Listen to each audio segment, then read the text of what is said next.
Lamine Yamal élu homme du match. Mais d'abord, est-ce que vous avez entendu ce qu'il a déclaré après le match? Lamine Yamal met en garde l'équipe de France. Il a d'abord répondu au coach belge qui a déclaré ceci après le match. Nous avons regardé l'Espagne droit dans les yeux. Ce à quoi Yamal répond, aucune équipe ne nous regarde droit dans les yeux, elle recule. Lamine Yamal dit, je pense que si la France doit craindre quelqu'un, c'est bien nous. C'est nous qui les avons éliminés. Kylian Mbappé, ses coéquipiers doivent vraiment se méfier de l'Espagne. Écoutez aussi le coach Luis de la Fuente prévient la France avant le choc. La France sera tout aussi inquiète que nous. Nous sommes la seule équipe au monde à l'avoir battu lors de 2 matchs consécutifs. Quand vous voyez ce que Yamal a fait aujourd'hui avec la défense belge, il était quasiment impliqué sur toutes les actions offensives. Je vous assure que c'est Lamine Yamal ne craint pas la France. De toutes les façons, les hostilités sont lancées. Lamine Yamal tient toujours sa promesse. Je vous vois venir. Certains vont le traiter d'arrogant parce que juste le petit a déclaré que si quelqu'un doit avoir peur, ça doit être la France. Vous n'allez pas chercher à savoir s'il a raison ou pas. Vous les critiquez pour rien. Je vous le dis en vérité, c'est Lamine Yamal qui va faire qualifier l'Espagne. Quand je le vois, je vois un joueur confiant. Je vois un jeune qui n'a pas peur. Aucune équipe ne nous regarde dans les yeux. Elle recule. Ça veut tout simplement dire que la France va reculer face à l'Espagne. En tout cas, on a une très bonne demi-finale qui nous attend. Une demi-finale de qualité. Les gens vont pleurer après ce match, soyez sûr.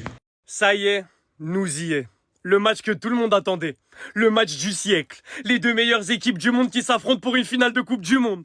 Des antécédents entre les 2 équipes. Des déclarations des joueurs. Des matchs dans le match. Des débats ballon d'or. On aura tout ça sur un seul match. Le dernier affrontement était une boucherie. Une avalanche de buts. 5-1 pour l'Espagne, 5-4 à la fin. Avec la France qui met 3 buts dans les dernières minutes. Pendant l'avant-dernier affrontement, Lamine Yamal, meilleur joueur du monde, a dunké sur le crâne de Rabiot pour mettre le plus beau but de l'Euro parce que Rabiot avait parlé. Le dernier affrontement, et je crois le seul si je dis pas de bêtises, entre l'Espagne et la France en Coupe du Monde, fut une victoire écrasante de l'équipe de France, presque humiliante. Pour couronner tout ça, on a le plus grand communicant de l'histoire qui est allé de sa petite déclaration. La France meilleure que nous? Non. Ils ne nous ont pas battus, ils ne peuvent pas être meilleurs. En fait, là, comment vous voulez ne pas être hypé par un match pareil? Que ce soit bien clair, personne n'a le droit de rater ce match, tout le monde doit être devant sa télé. Individualité au rendez-vous, collectif au rendez-vous, opposition de style, quelqu'un de très efficace dans les contre-attaques rapides parce qu'elle a la meilleure attaque du monde. L'autre qui a le meilleur jeu de possession. Les 2 meilleures charnières centrales de la compétition. La meilleure défense de la compétition ici. La meilleure attaque de la compétition ici. C'est trop. Je ne répondrai pas à votre foutue question, je suis en finale. Point à la ligne. Que le meilleur gagne. La France va en finale? Pète sa mère. L'Espagne va en finale? Pète sa mère. Je veux juste du beau jeu, je veux des buts, je veux un match de fou. Quoi qu'il arrive, j'ai un de mes 2 pays en finale. Quoi qu'il arrive, je connais l'équipe que je supporte en finale à l'issue de ce match. C'est quand même magnifique. Devinez c'était quoi la réponse de Yamal quand ça lui a demandé est-ce qu'il ressentait une pression pour cette Coupe du Monde. Il a répondu très simplement qu'il n'avait pas de pression. Parce que pour lui, la vraie pression, c'est quand sa mère elle est tombée enceinte de lui à 16 ans. Quand son père, quand Yamal est né, le père de Yamal, il allait dans la rue pour ramasser des choses, pour trouver des choses par terre, faire les poubelles, pour trouver de l'argent, pour pouvoir nourrir sa famille. Il disait c'est ça la vraie pression. Et pour le coup, ça montre à quel point ce joueur il est très mature, les frères. Vous voyez, quand on voit la maturité de Yamal aujourd'hui sur le terrain, cette capacité justement à gérer cette pression, souvent on voit que même la pression, il va la chercher lui-même. On se demande pourquoi il est fou, ouais, pourquoi il va chercher cette pression, mais on comprend les gars.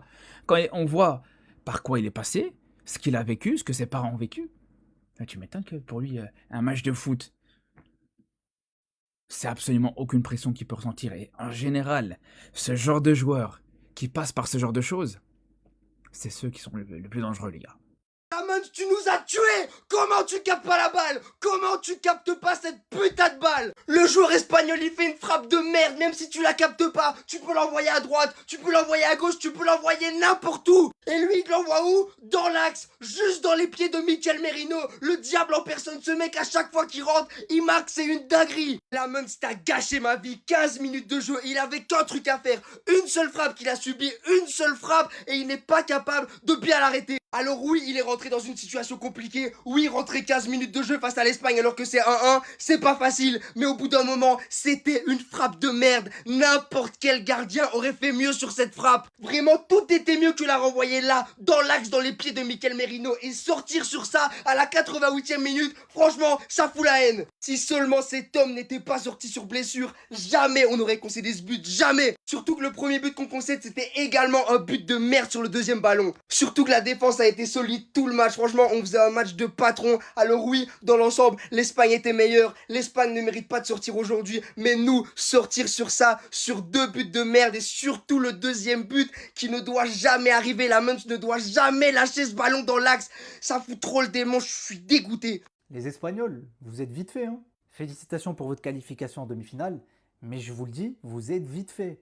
Parce que oui, ce soir vous vous qualifiez, mais en souffrant face à une Belgique très très faible, et merci le gardien belge qui fait une erreur à la 88e pour avoir le but de la victoire. But de la victoire qui pouvait venir de personne d'autre que Mikel Merino, l'un des meilleurs super subs du monde. Gonzalo Ramos, mon ref, t'as de la concurrence. C'est trop grave Merino les gars, parce qu'en plus à la base c'est un milieu de terrain, à chaque fois qu'il rentre, il est clutch. Il a été buteur contre le Portugal, il a été buteur ce soir, il offre le but dans les dernières minutes, c'est trop grave. Mais je suis désolé, je rigole d'avance parce que je vois comment l'Espagne a souffert défensivement ce soir face à une attaque belge où il n'y avait que Jérémy Doku qui était en jambes.